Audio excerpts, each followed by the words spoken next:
Ini ada 15 orang, kita mulai saja ya, nanti daripada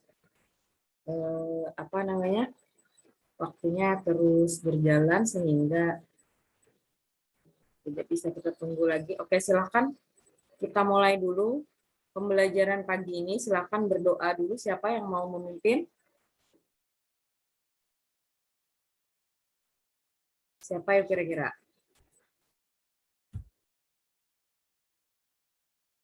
Siapa? Ali Mustafa kelas 10-4, boleh memimpin? Suara Ibu terdengar? Dengar, Bu. Oke, silakan Ali Mustafa. Ada nggak orangnya Ali Mustafa?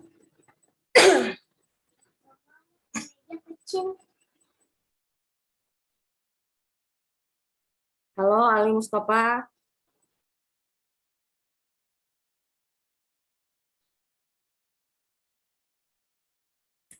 Tidak terdengar. Oke, silakan ini aja siapa? Ya, silakan Ali. Kayaknya Ali sudah menyalakan mikrofon. Untuk pembelajaran pagi ini berdoa dulu Ali.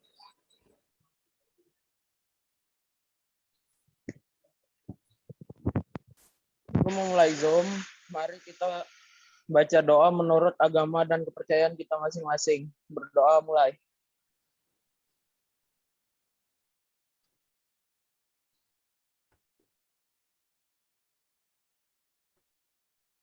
Berdoa selesai. Oke, sebentar Ibu ambil handphone dulu kayaknya.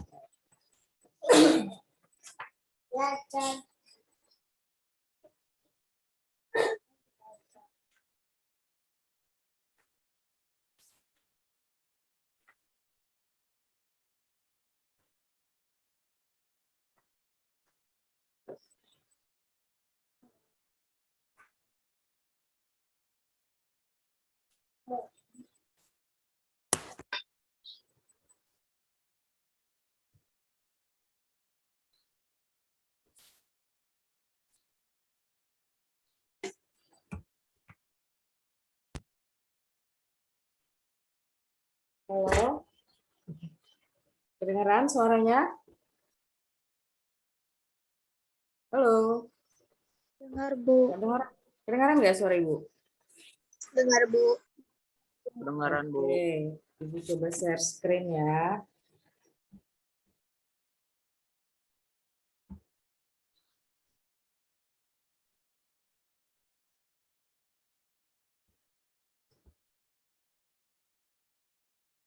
Apakah sudah terlihat?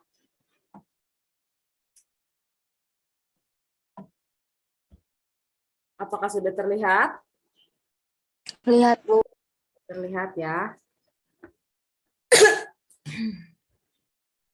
Nah, ini masih kita menyambung tentang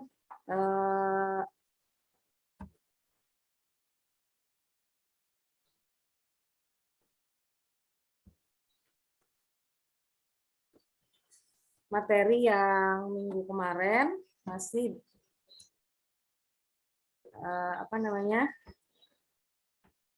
materi pembentukan kepribadian. Bahwa kita ketahui bahwa sosialisasi itu adalah yang paling berpengaruh besar terhadap kepribadian kita atau watak kita atau sifat kita ya. Jadi dengan siapa kita bergaul, dengan siapa kita bersosialisasi, itulah yang membentuk kepribadian kita. Maka tidak heran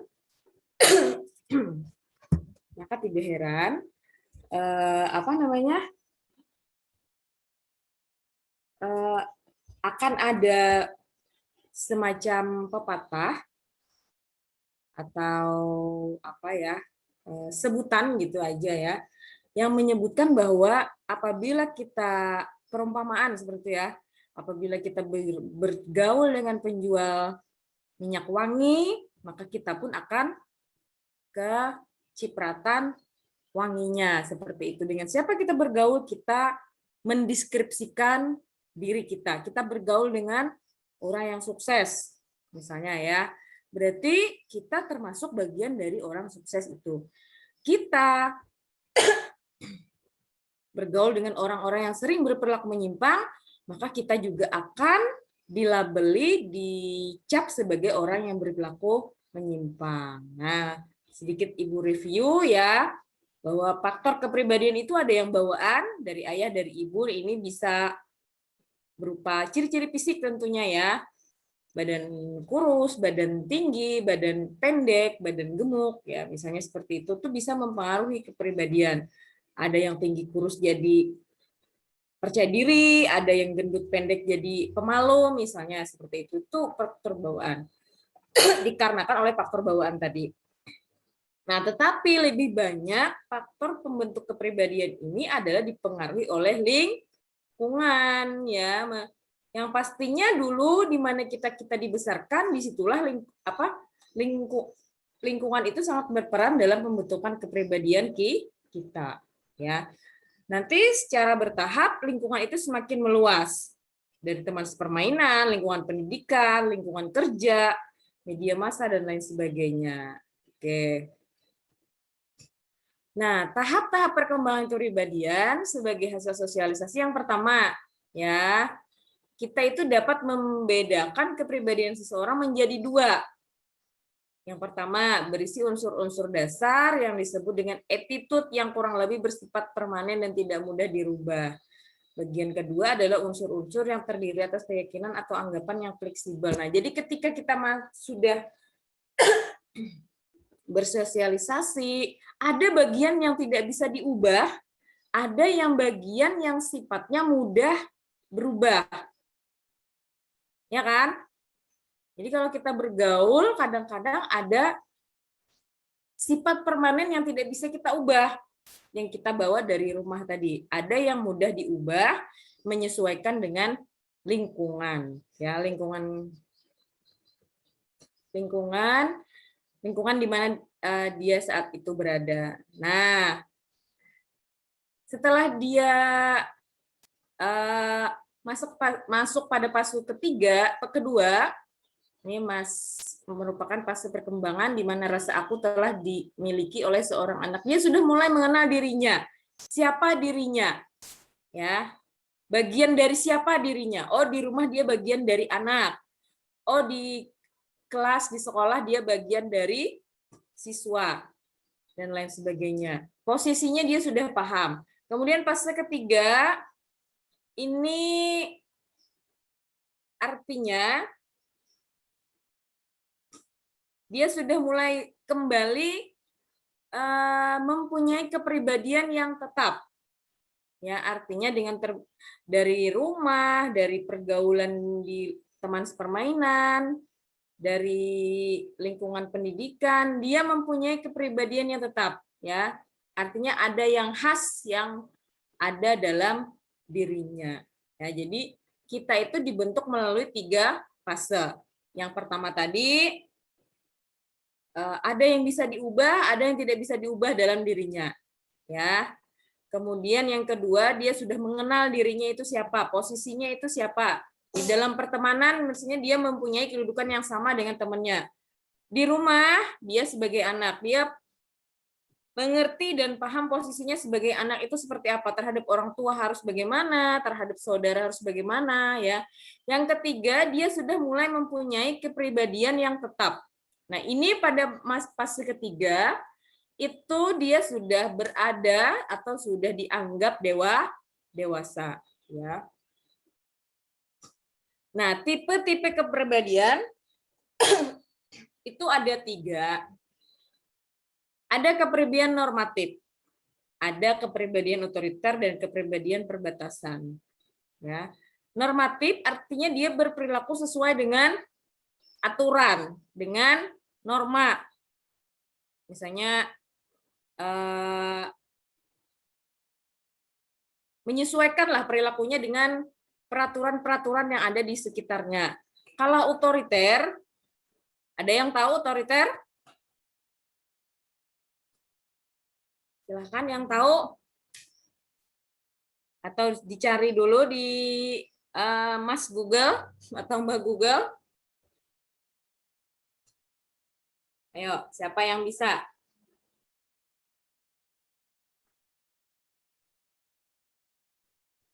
Kepribadian otoriter itu yang seperti apa? Ya, ada yang tahu nggak? Atau eh,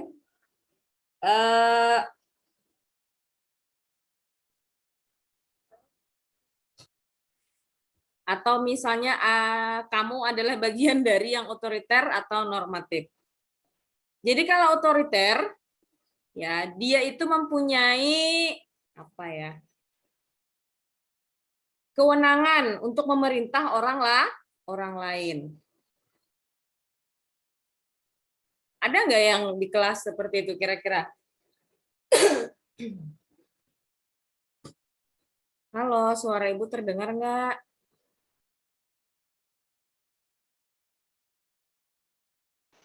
Halo. Terdengar, Bu. Dengar, Oke. Bu. Di antara dua kepribadian tadi, normatif dan otoriter, kira-kira yang kalian rasakan, kalian yang mana kira-kira? A apa B?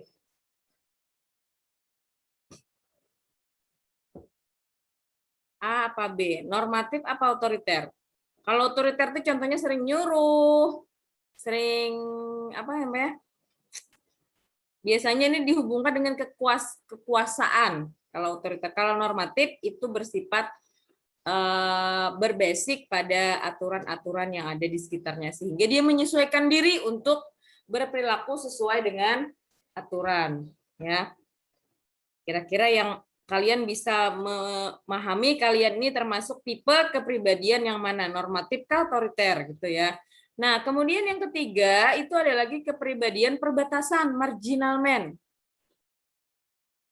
Nah, ini kadang-kadang dia bersifat normatif, kadang-kadang dia bersifat otoriter. Jadi gabungan dari A dan B. Kadang-kadang dia menyesuaikan diri di mana dia tinggal. Kadang-kadang dia bersifat otoriter karena misalnya kalau misalnya nih ya, sebagai kepala rumah tangga di kantor, misalnya di tempat kerja, dia bersifat normatif. Ya, karena apa? Karena dia mempunyai kedudukan yang sama dengan karyawan yang lain. Jadi menyesuaikan dengan aturan kantor. Di rumah, dia berkepribadian otoriter karena dia sebagai kepala rumah tangga. Mengatur, menyuruh, dan mengawasi semua kegiatan yang ada di rumah.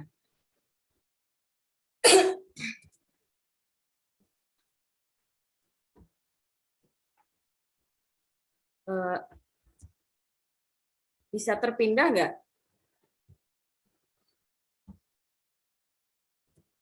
Oke. Nah,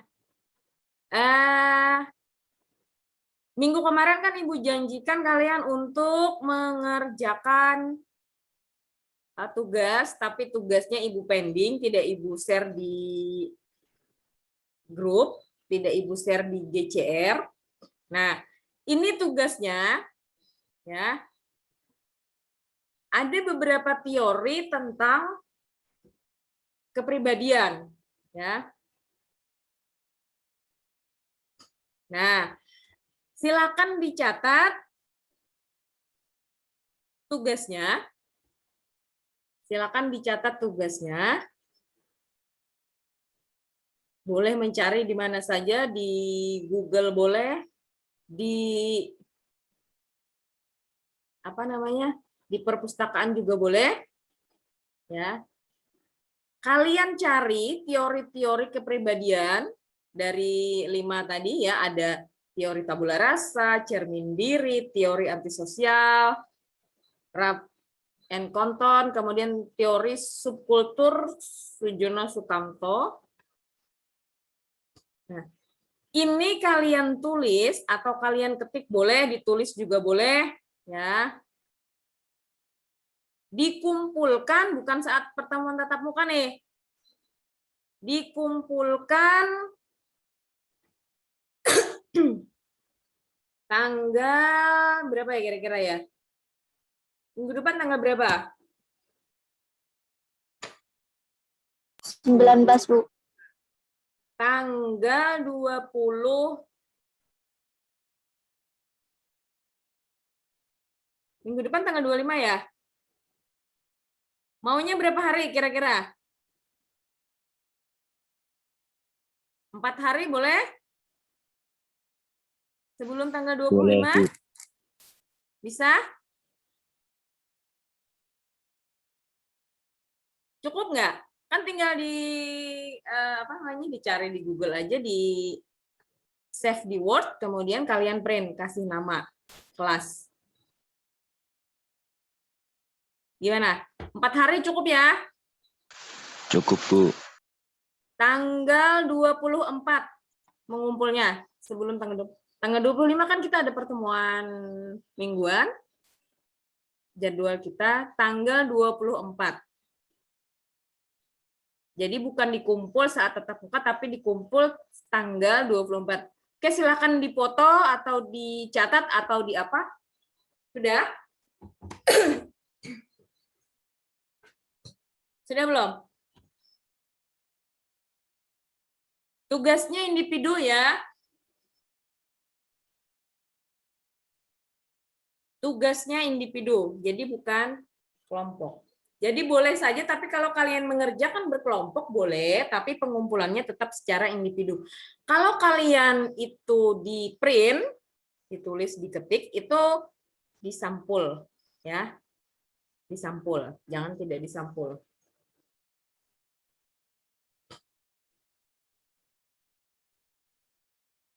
Sudah?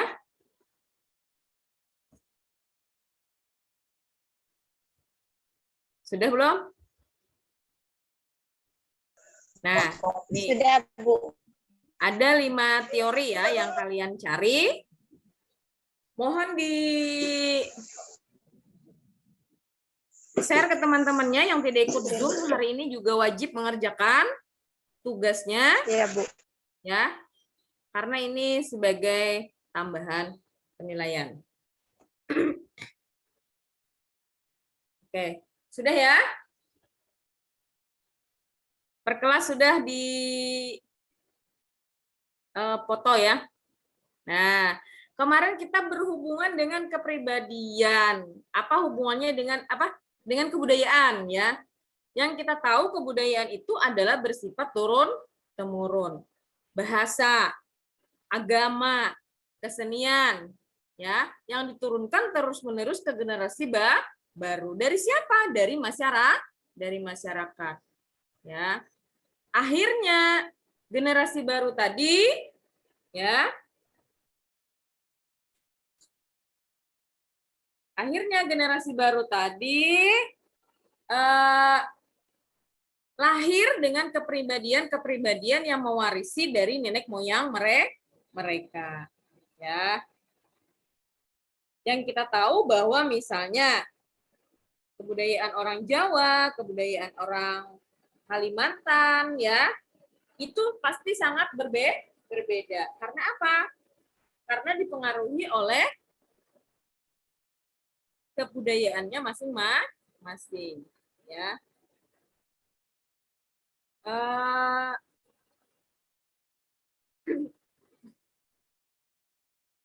Ini nanti akan Ibu share di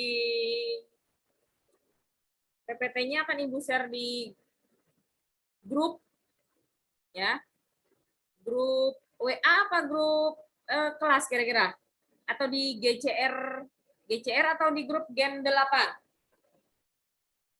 Grup Gen 8. Di Gen 8 aja ya. Gimana?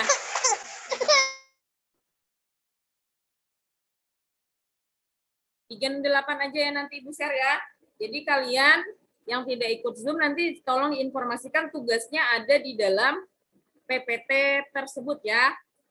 Supaya nanti dikumpul tanggal 24 Maret. Oke. Sekarang Ibu mau bertanya. Ya. Ibu mau bertanya nih. Kira-kira kalau kita hidup sendiri, kepribadian apa yang akan dihasilkan kira-kira?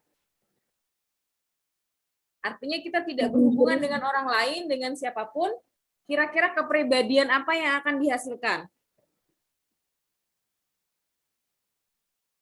Adakah yang bisa jawab?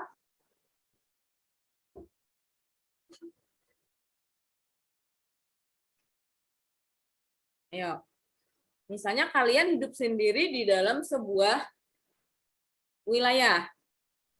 Tidak berkumpul dengan orang lain, tidak berkumpul dengan masyarakat, kira-kira menghasilkan kepribadian yang seperti apa? Linglung, Bu. Ya? Siapa sebutkan namanya? Ibu tidak lihat ini. Siapa namanya? Silakan. Siapa tadi yang ada menyalakan mikrofon?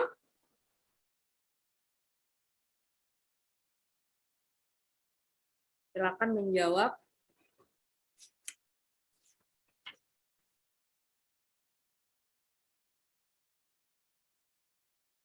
Sebenarnya kalau kita hidup sendiri, kira-kira kepribadian yang membentuk kita adalah kepribadian yang tentu saja mempengaruhi yang ada di sekitar kita. Kalian tahu Tarsan nggak? Tahu, Bu. Tarsan. Tahu Tarsan nggak? Tahu, Bu. Tahu, Bu, tahu, Bu. Dia tinggal dengan siapa? Dia tinggal dengan siapa, yo? Yang suka nonton film Tarsan atau yang pernah membaca novelnya? Tarsan Gorila. tinggal dengan siapa kira-kira? Tarsan tuh yang hidup dengan binatang. Iyalah. Nah, akhirnya Tarsan tadi kepribadiannya mirip dengan binatang tersebut, ya. Apa nama binatangnya apa? Jenis apa binatangnya? Gorila kayaknya, Bu. Gorila atau orangutan? Gorila ya. Gorila apa orangutan? Sama ya, sejenis ya. Ya sejenis Beda, lah. Bu. Ya. Kemudian dia mengadopsi cara-cara binatang yang membesarkan dia, ya. Misalnya dari cara makan, kemudian cara berjalan, ya. Padahal Tarsan itu adalah anak manusia yang berdiri tegak, tetapi karena dia diasuh oleh binatang, akhirnya dia meniru cara-cara binatang itu berjalan. Ya, bayangkan kita punya 2 kaki, punya tangan, tetapi menggunakan kaki dan tangan untuk berjalan. Nah, betapa lingkungan itu sangat mempengaruhi kepribadian seseorang. Bahkan dalam contoh Tarsan ini tadi, dia melakukan penyimpangan, artinya di mana yang namanya harusnya manusia kan berjalan berdiri tegak, tetapi dia meniru lingkungan yang membesarkan dia, ya. Sehingga apa? Bagaimana cara binatang berkomunikasi juga menjadi salah satu yang ditiru oleh Tarsan. Dia bicara gitu ya, seperti bicara hewan. Berbeda dengan manusia yang dibesarkan oleh lingkungan manusia. Jadi betapa kita ini, ya, siapa diri kita itu ditentukan oleh lingkungan. Misalnya seperti ini lagi. 2 orang kembar itu diasuh oleh lingkungan yang berbeda. Pasti menghasilkan 2 kepribadian yang berbeda. Yang satu misalnya di lingkungan religius, yang satu di lingkungan yang sering berperilaku menyimpang. Pasti menghasilkan 2 kepribadian yang berbeda. Jadi tidak sepenuhnya benar bahwa kepribadian itu adalah turunan. Ya, karena kepribadian itu lebih banyak dibentuk oleh lingkungan.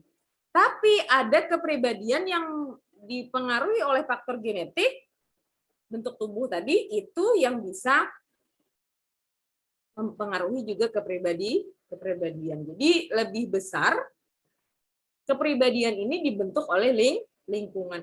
Makanya penting sekali kita memilih lingkungan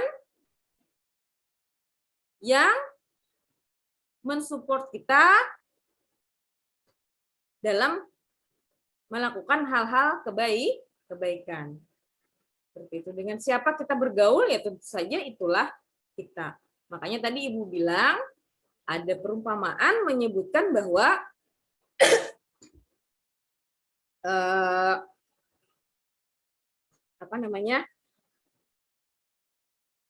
kalau kita berteman dengan penjual minyak wangi, maka kita akan kecipratan wanginya. Begitu juga sebaliknya.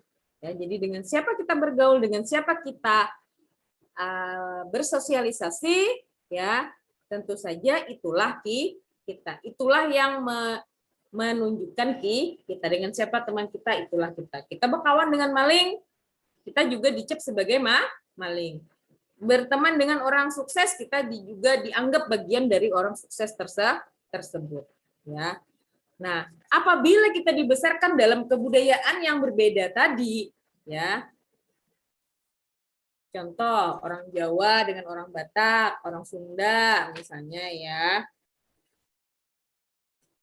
Misalnya orang Batak mengamati kebudayaan Jawa. Pasti orang Batak itu hanya mengamati dari luar, tapi tidak pasti kita menyebutkan kebudayaan Jawa itu memancarkan keselarasan, misalnya ya ketenangan, ya, atau terlihat lamban, misalnya seperti itu ya, atau gemar misalnya perilaku yang mendetail, seperti itu. Pasti seperti itu. Begitu juga dengan orang Jawa melihat kebudayaan orang lain, kebudayaan Batak, kebudayaan suku Dayak dan lain sebagainya, ya. Nah, bagaimana gambaran kita ya dipengaruhi oleh kebudayaan, kepribadian kita tadi dipengaruhi oleh kebudayaan. Oke. Ibu mencontohkan orang Kalimantan, Ibu juga orang Kalimantan. Ya, ada yang orang luar Kalimantan nggak di kelas kita hari ini, pagi ini? Ada? Orang Kalimantan itu terkenal, ya, atau mendapat stigma dari orang-orang luar, ya, bahwa orang Kalimantan itu malas. Benar nggak? Pernah nggak dengar seperti itu? Benar, Bu. Ya. Nah, tidak bisa dipungkiri orang Kalimantan memang bukannya malas, tapi memang ya kita dengan keberlimpahan sumber daya alam di mana-mana sehingga kita mau apa aja kita bisa, ya. Artinya di sini misalnya seperti ini. Kita yang pulaunya ini lebih banyak diisi oleh hutan, ya. Bayangkan kita di Muara Teweh ini aja, mau ke Muara Teweh ini aja kita harus melewati hutan dulu ya. Kita mau makan ikan tinggal pancing. Mau makan sayur tinggal petik di hutan gitu ya, kalakai. Apalagi ya? Pucuk jawau. Kemudian apalagi yang melengkot tuh apa namanya? Paku gitu ya. Jadi kita tidak perlu berpikir keras untuk makan gitu ya. Semua tersedia oleh alam. Nah, hendak makan tinggal meunjun, iwak ada, iwak hendak sekehendak, sayur sekehendak ya. Kemudian sehingga kita tidak terlalu berpikir keras untuk memenuhi kebutuhan makan kita ya, pangan kita seperti itu. Berbeda dengan orang-orang yang berada di mohon maaf nih di Jawa ya. Di Jawa itu lahan terbatas. Sehingga ada yang namanya sistem sewa tanah, ada yang namanya buruh ya. Hendak jadi petani itu ada petani penyewa. Jadi kita bukan yang punya tanah tapi kita yang menggarap. Ada tuan tanahnya. Kalau di sini kita dengan bebas aja ya. Mau tanam di mana saja boleh. Ibu punya lahan misalnya dipinjam sama di antara kalian, Bu, pinjam Bu satu bidang tanah untuk tanam sayur. Oke, silahkan. Karena tanah kita berlimpah. Bukan malas, tapi itulah kebudayaan kita.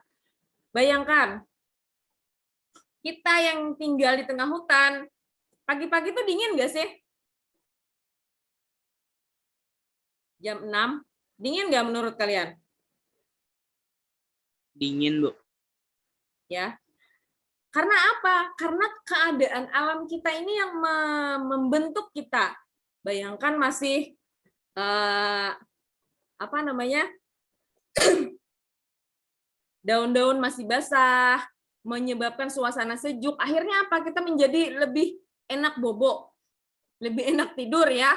Karena apa? Suasana alam mendukung.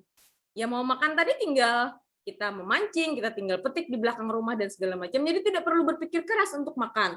Berbeda dengan orang-orang yang ada di Pulau Jawa, karena tadi lahan terbatas, kemudian apa namanya, penduduknya padat, sehingga apa? Kalau tidak kerja, tidak makan. Ya, coba kalau kita ke kota-kota besar, jam 6 itu sudah padat merayap. Ya, apalagi yang di kota-kota metropolitan, Surabaya, misalnya Jakarta, Bandung, itu jam 6 mereka untuk berangkat ke sekolah itu jam 5. Karena apa? Di jalan macet. Bayangkan kalau kita tinggal ke sekolah menuju 5 menit aja ya. Paling lama 10 menit lah.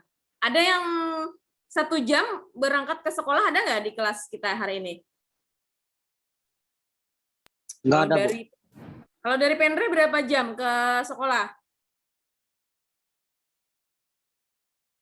20 menit sampai? 25 menit lah, Bu, minimalnya. 25 menit. Oke. Itu kan tidak ada hambatan ya. Itu karena jarak saja yang jauh. Tetapi mereka di kota besar, jarak dekat, tetapi harus menempuh berjam-jam karena macet tadi. Akhirnya apa? Ya. Akhirnya itu menghasilkan kepribadian yang individualis, yang lebih mementingkan kepentingan individu. Bagaimana aku supaya lekas masak, bisa makan, bagaimana aku bisa supaya cepat ke tempat kerja, ya. Kalau kita kan santai-santai aja di sini ya, karena semua dipenuhi oleh alam, ya, ya enggak?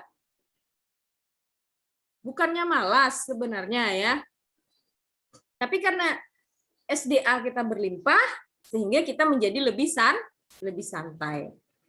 Hendak berkebun banyak aja lahan. Hendak makan tinggal putik, pucuk jawau, behuma. Hendak makan iwak, tinggal memancing, ya. Iwak kering. Kemudian suasana yang hutan tadi masih kental, akhirnya apa? Menjadikan lebih sejuk di tempat kita. Akhirnya apa? Kita menjadi lebih santai. Masih dingin ya, jam 6 nih kena aja tulak begawi jam 8. Kabun misalnya ya. Seperti itu, ya. Kalau di kota tidak seperti itu. Ya. Kalau tidak kerja, tidak makan, tidak bisa bertahan hidup. Nah, jadi mengapa kepribadian itu lebih dibentuk oleh lingkungan, lebih besar dibentuk oleh lingkungan. Kemarin yang sudah Ibu jelaskan, orang-orang yang ada di Afrika yang kelaparan, ya, itu pasti akan sering tamak tuh apa ya? Mau menang sendiri gitu ya. Karena apa? Karena sumber daya alamnya terbatas, sehingga apa yang mereka punyai harus dikuasai sendiri. Kalau enggak tidak bisa bertahan. Tidak dengan kita. Ada orang minta pucuk jawau tuh di belakang ambil. Mau memancing di mana aja silahkan, ya. Asal jangan memancing di keramba orang aja. Di sungai manapun boleh kita pancing ya. Nah, jadi kita yang hidup dengan berkelimpahan sumber daya alam menjadikan diri kita lebih santai daripada orang-orang yang berada di lokasi atau lahan-lahan terbatas. Nah, akan tetapi jangan sampai kesantaian kita ini dimanfaatkan oleh orang lain. Ya, Jangan sampai dimanfaatkan oleh orang lain. Orang lain lebih giat, lebih apa namanya? Lebih semangat di sini ya. Sementara kita bersantai-santai ya. Jangan sampai SDA kita, sumber daya alam kita yang berlimpah ini dimanfaatkan oleh orang lain ya. Seperti kita ketahui, kita di sini banyak sekali menghasilkan sumber daya alam, ada apa? Batu bara, ada kayu ya. Yang seyogyanya, yang seharusnya sumber daya alam itu merupakan bagian dari kita. Sumber daya yang akan dikelola oleh sumber daya kita sendiri harusnya. Jadi bagaimana cara kita mengelola SDA itu tergantung dari masyarakat itu sendiri. Kalau mereka santai, kalau mereka lalai gitu ya, maka akan dikuasai oleh pihak asing atau pihak luar seperti itu. Nah, makanya tadi perlu ditanamkan dalam diri bahwa sebenarnya dimanapun kita berada ya, di daerah yang berkelimpahan sumber daya alam, yang kekurangan sumber daya alam, sikap yang harus kita miliki itu adalah disiplin yang pertama, ya disiplin. Sehingga apa? Disiplin ini adalah sesuatu yang dipakai di mana-mana. Sesuatu yang dipakai di mana-mana. Ibu contohkan mulai dari hal yang paling mudah sekali, misalnya dari berangkat sekolah, itu disiplin, masuk jam 6:30 disiplin, ya. Nanti ketika kita berpindah ke jenjang berikutnya, nanti masuk ke dunia kerja, atau kita merantau ke daerah lain, itu merupakan hal yang biasa. Kalau kita patuh bangun melandau, kuliah, atau kita bekerja, orang masa bodoh dengan yang seperti itu. Kamu nggak masuk ya berarti nggak digaji. Kamu kuliah, kamu nggak masuk ya berarti tidak ada nilai, seperti itu. Ya, jadi hal-hal yang bersifat positif itu harus ditanamkan dari dalam diri sendiri dulu, dari lingkungan yang paling kecil dulu, yaitu keluarga. Ya. Sehingga apa? Muncullah kepribadian-kepribadian yang bisa bersaing dengan kelompok-kelompok yang lain. Jangan mau kita dibilang sebagai masyarakat yang malas, ya. Kita buktikan bahwa kita ini walaupun berkelimpahan SDA, kita juga adalah sesuatu atau seorang yang berkepribadian disiplin. Ya. Disiplin ini bukan keras loh. Disiplin ini, ada yang tahu nggak disiplin apa? Disiplin apa yuk? Taat aturan. Apa? Taat aturan. Taat aturan. Ada yang lain? Disiplin. Kita sampai jam berapa ya hari ini? Ibu cek dulu ya. Sampai jam 8.15 ya. Oke. Disiplin, iya. Ada yang menyebutkan taat aturan, benar. Di antaranya itu adalah taat dengan aturan. Bertanggung jawab dengan apa-apa yang dikerjakannya. Ya. Apalagi? Jadi percaya dan bertanggung jawab terhadap apa-apa yang menjadi kewajibannya misalnya ya. Kalau ibu misalnya mengajar, harusnya kalau di kelas ya hujan tetap turun. Itu namanya disiplin. Masuk jam 7 ya jam 7, jangan jam 7.15, jangan jam 7:30 dan seperti itu ya. Nah, jadi apa namanya? Hal-hal yang kecil itu nanti akan membentuk sesuatu yang besar. Dari hal yang kecil kalian sudah disiplin, untuk hal-hal yang besar itu sangat mudah sekali, ya. Sangat mudah. Apalagi disiplin ini dipakai di mana-mana, ya. Apalagi di dunia kerja, itu disiplin ini adalah sesuatu yang paling utama. Integritas dan disiplin. Integritas, tahu integritas? Integritas itu apa? Kejujuran atau tanggung jawab tadi ya terhadap sesuatu yang menjadi bagian atau menjadi kewajibannya. Integritas dan disiplin itu yang paling penting ya. Bertanggung jawab dan lain sebagainya. Sehingga ya kalau kalian nanti semakin dewasa, semakin luas sosialisasinya, makin mudah bergaul ya. Sangat mudah diterima di lingkungan masyarakat manapun. Ya.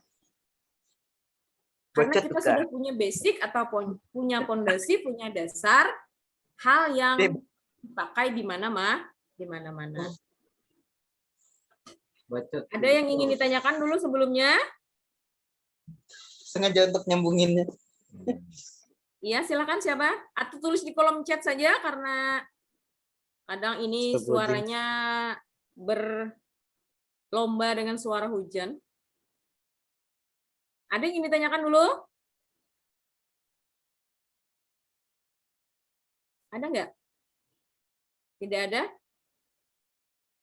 Jadi jangan marah kita kalau orang Kalimantan disambati orang malas ya tidak salah juga ya. Bukan malas tapi santai ya.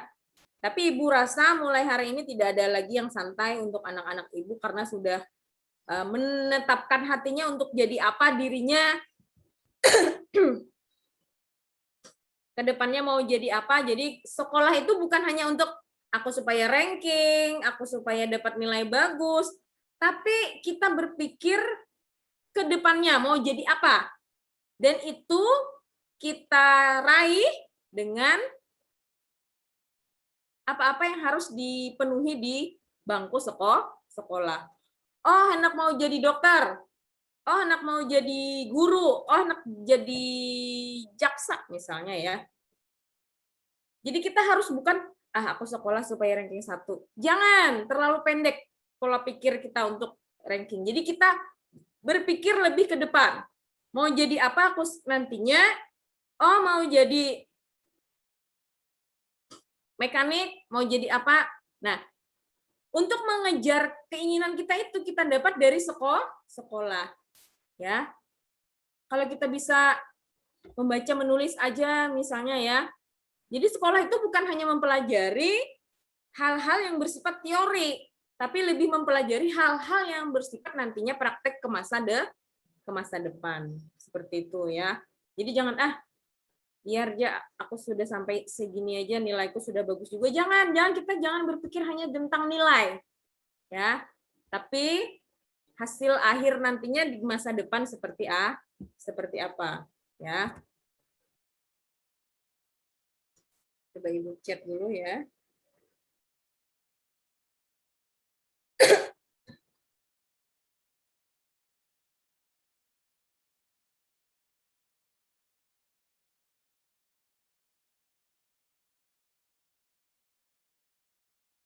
Jam 8.15 ya Ibu ya? Ya. Ya enggak? Iya, Bu.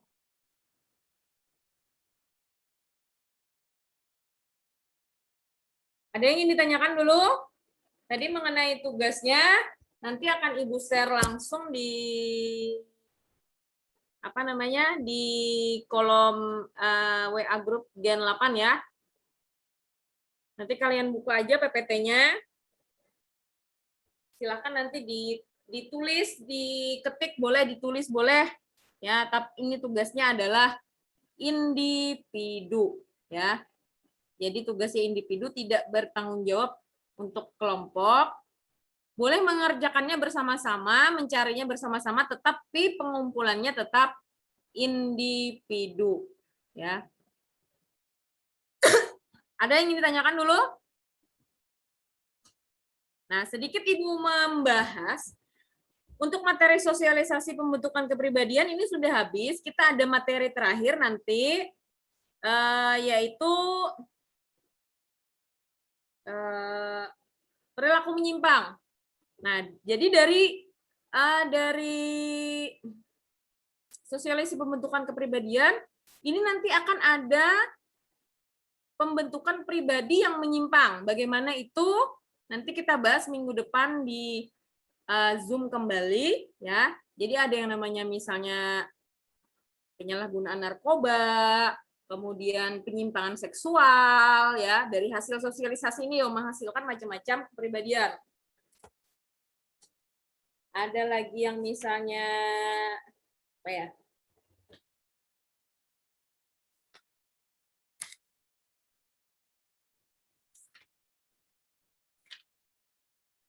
Tadi narkoba, penyimpangan seksual, kemudian lagi apa lagi? Kekerasan, ya.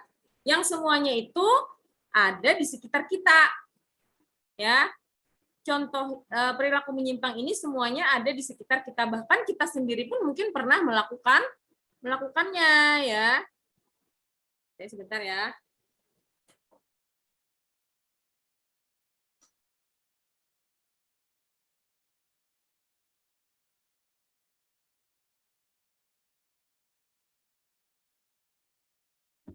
Ada yang di kolom chat. Absennya sudah diisi? Absennya sudah diisi? Sudah, Bu. Sudah ya. Setiap minggu kayaknya semakin berkurang. Apa namanya? Pesertanya untuk Zoom ini. Kira-kira apa kendalanya? Tidak ada kuota, tidak ada gadget, atau apa? Padahal di sekolahan sudah disediakan loh ya, kalau tidak ada kuota boleh datang ke sekolah menggunakan WiFi sekolah, ya. Atau malas aja. Nah, itu salah satu kepribadian tuh, malas. Anak melandau, Wen, boy. Kenapa? Anak melandau, pinaknya. Oh, anak melandau. Padahal kan nyaman kalau daring dari rumah. Kado sama mandi kan kita kada tahu. Tinggal pakai jilbab, pakai baju seragam kalau yang lakian ya, tinggal duduk di muka kursi. Ya, bayangkan kalau kita ke sekolah harus mandi, sikat gigi, segala macam, nukar bensin. Padahal pembelajaran daring itu lebih apa ya? Lebih memudahkan seperti itu, ya. Kalau yang mudah saja kita tidak mau, bagaimana lagi? Ya, bingung Ibu. Sudah dimudahkan, tapi masih mengeluh.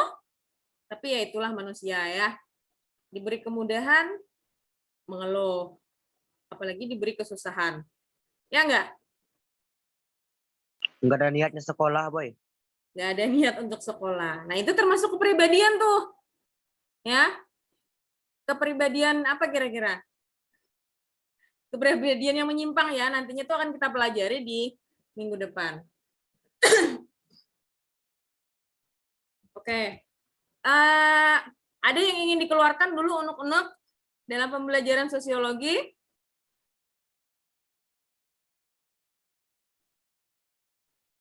Ada nggak?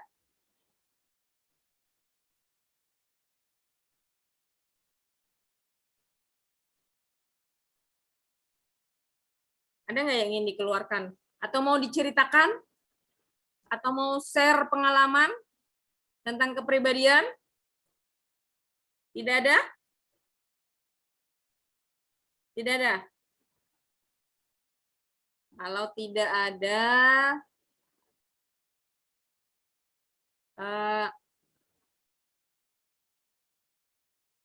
silakan. Mungkin untuk hari ini sampai di sini saja.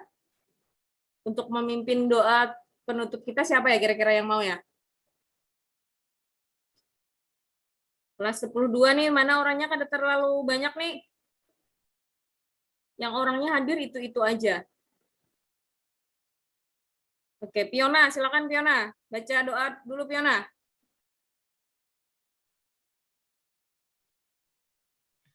Sebelum mengakhiri Zoom pada pagi ini, marilah kita berdoa menurut agama dan kepercayaan kita masing-masing. Berdoa dimulai.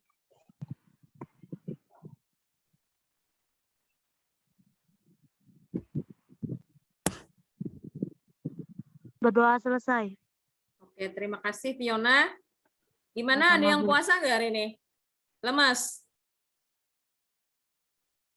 Ada yang puasa Lumayan, nggak? Bu. Oh, Ada. tapi lumayan ya harinya Puasa, Bu, puasa. sejuk ya, hujan. Ibu juga puasa insya Allah kalau sampai. Oke, semangat. Kita ketemu lagi minggu depan. Ibu harapkan pesertanya bertambah ya, karena ini materinya sangat menarik sekali, perilaku menyimpang ya. Kalau perilaku menyimpang tuh kalau kelas-kelas terdahulu tuh heboh. Karena apa? Contohnya itu ada di sekitar kita dan mungkin kita sendiri juga adalah pelakunya. Gitu ya. Jadi ini bukan menjudge, bukan menghakimi, bukan melabel ya, tapi itulah yang terjadi dengan kita. Oke. Terima kasih. Assalamualaikum warahmatullahi wabarakatuh. Akan Ibu kirim ya di grup Gen 8 ya. Ya, Bu. Oke, ya. Selamat